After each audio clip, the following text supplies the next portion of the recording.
Salud, mes amis! Paris arrives to 30 Rock with a series of events to kick off the 2024 Paris Olympic ceremony. And you can watch it right here in the ring. Farewell to MetroCards and hello to Omni. City officials have announced that the new Omni program for students is coming in replacement of student MetroCards. This new Omni program is looking to make public transportation affordable to students, starting this school year. New York is one of the many stops of birds migrating south, and birders are on the watch, especially a young group here in Staten Island. After last night's presidential debate, one thing is clear for voters. They want more concrete action policy from the candidates. In Bryant Park, I'm Valdez Saravia, New York City News Service.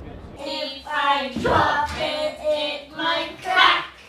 So I hold it close beside me in best position, as you see. In the South Bronx, a community organization offers free music education to children from low-income families. They follow the philosophy of El Sistema, a Venezuelan music program that started in the 70s and made music accessible to communities in the poorest areas of the country. Provide these things for free in this community because otherwise it would be a barrier for most of the families that live here, and that's a big part of our purpose. Our priority is to bring access and inclusivity and high quality education, musical education for kids in this community. Parents of children who in the Upbeat Music program say this after-school activity is a great support as it reduces the financial burden of finding activities for their children that they might not be able to afford if they weren't free. The girls, is for me, the music, of course, is free, help a lot. Very important because this help the kids' development. For the children of the program, they say this has not only allowed them to grow artistically, but also grow personally. Like I feel I don't know, it just gives me confidence. I feel like I could be myself when I play my instrument. Music is in full swing at Upbeat NYC year-round, with different levels and instruments for children to choose, giving the chance of free immersion in the arts. In the South Bronx, I'm Valdez Saravia, New York City News Service. More immigrants have become U.S. citizens at a faster rate, according to the U.S. Citizenship and Immigration Services. President Biden attributes this to restoring faith in the immigration system, since in 2021 he took steps to speed up the naturalization process. As a result, just in 2023, the U.S. welcomed over 878,000 new citizens. We have an amazing team that's on the ground constantly doing work in communities where English may not be the primary language spoken at home, visiting naturalization ceremonies and helping people to get registered to vote as soon as they become citizens. There's a lot of people that are super excited to get involved as soon as they take their oath. Voting rights organizations say they're informing new citizens of their rights so they know what they need on election day. You should also know your rights when you're heading to the polls. You have the right to bring an interpreter with you. You have a right to bring information along with you. We also send out voter guides every year before the elections. And you can also look online. For many, this is an incredible, exciting time, filled with a sense of responsibility.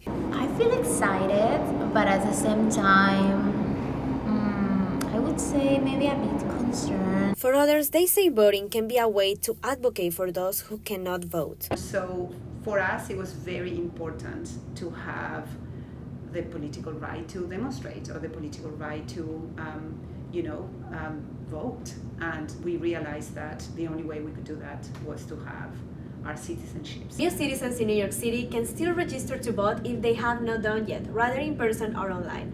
Just remember that October 26th is the first day of early voting as we head to the November 5th elections, which is the last day to vote. In 100 Church Street, I'm Valdez Saravia, New York City News Service. Why Kamala is brat and in her coconut tree era? This Gen Z journalist explains it to you. Since President Joe Biden dropped out of the presidential race and endorsed Vice President Kamala Harris as the new Democratic nominee, she has become viral. In May 2023, Harris was at a White House event for advancing opportunities for Hispanic Americans. She recalled her mom using the coconut tree phrase to explain that we don't live in a silo and are connected. My mother she would give us a hard time sometimes, and she would say to us, "I don't know what's wrong with you young people. You think you just fell out of a coconut tree? You exist in the context of all in which you live and what came before you. But what about Brat Kamala? Well, Harris has embraced the Brat trend from singer Charlie XCX's new album Brat, which became popular among Gen Z.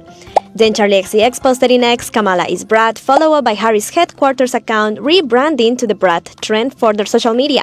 For Gen Z, Brat has a positive connotation, meaning being honest, fun, and blunt despite imperfections. If you won a gold medal in the 2024 Paris Olympics, you will be $37,500 richer. The U.S. Olympic and Paralympic Committee is handing out $22,500 for silver and $15,000 for bronze. That's not all. For the first time ever, track and field athletes who win gold can get an extra $50,000 from the Sports International governing body. For a lot of athletes, it's about the spirit of the game, not the money.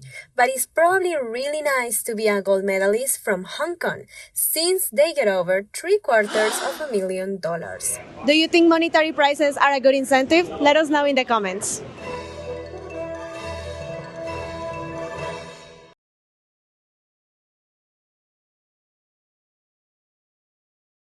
Es verano en Nueva York, que es una de las muchas paradas que varias aves están haciendo en lo que migran hacia el sur. Y los entusiastas de observación de aves están atentos, especialmente un grupo joven aquí en Staten Island. París llega a 30 Rock con una serie de eventos para la inauguración de los Juegos Olímpicos. Vengan a verlo. Imagínate experimentar una obra de teatro en completa oscuridad. Odd Man Out es una obra teatral bilingüe donde la audiencia es parte del trama, que se desarrolla en completa oscuridad. La historia sigue a Alberto, un músico ciego que viaja de Nueva York a Argentina después de años de autoexilio por la dictadura militar. No puedes ver nada. Sientes, tocas, hueles, saboreas y oyes, pero no ves nada. La obra no solo busca ser inmersiva, sino también inclusiva, utilizando el teatro para conectar a la audiencia con la experiencia de las personas invidentes. Aquí, nuestros sentidos del tacto, olfato, gusto y oído se ponen a prueba mientras volamos a Argentina en completa oscuridad y revivimos las memorias de Alberto como una persona invidente. Lo increíble de la obra es que nos deja experimentar lo que puede ser una persona que no puede ver nada y cómo se trata de comunicar en el mundo, y la empatía que genera eso es alucinante con todos. Por eso es que queremos hacer la obra, para que vean que hay otro nivel de conexión que puede tener uno en teatro. La idea del teatro a oscuras viene de una fusión de teatro ciego de Argentina, que emplea artistas y técnicos con discapacidades visuales, y Pitch Black, que crea teatro inmersivo. Para los actores de Odd Man Out, el proceso de darle vida a esta historia fue un desafío, ya que tuvieron que adaptarse a actuar en completa oscuridad. Mucha gente piensa que con esos nosotros vemos, pero la verdad es que no. Como los actores todos no ven nada. Así que sí, al principio es como un proceso de entrenamiento para los actores de cómo moverse en la oscuridad. Para miembros de la audiencia, esta fue una nueva experiencia teatral. There's something relaxing about it. It's a good story, how to be blind in a sighted world within the context of everything else going around, right, day-to-day reality. I'd actually traveled to Argentina, so it's nice to have some familiarity with some of the places. I'd like to come back and see the show in Spanish. La obra se presentará en la ciudad de Nueva York hasta el 11 de agosto en el Shin Center for Thought and Culture. Para Telemundo 47, soy Ana Valdez Saravia. ¡Viva Bolivia! Soy celeste, celeste soy yo. Para ver Uruguay la primera vez, mucha emoción, mucha emoción. Nuestra Bolivia está en nuestro corazón y estos muchachos nos están representando.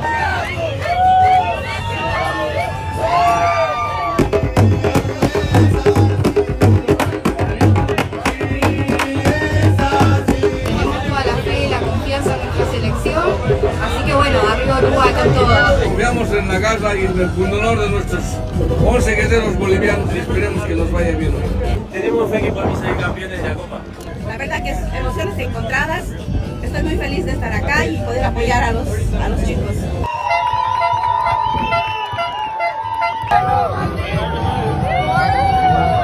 acabas de ganar una medalla en los Juegos Olímpicos, pero ¿cuánto dinero recibirías?